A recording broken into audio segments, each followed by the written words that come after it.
Hello guys, so today I'm going to show you how to use one tap crop in photos on iPhone, and be sure to subscribe to this channel, leave a comment down below if this will help you, and leave a like. And now let's go to our photos. Basically, when you want to crop a photo quickly, uh, you can do this in one tap.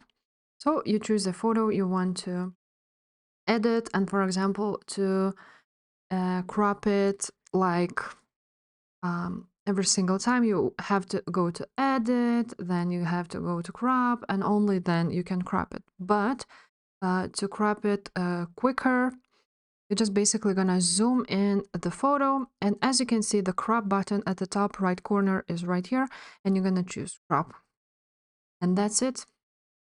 Basically, after this, you're gonna be redirected to this crop section, and you're just gonna edit it a little bit and click on done.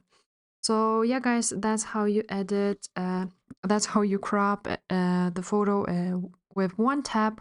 And if this video was helpful, please leave a like, subscribe to this channel, and I will see you next time. Bye.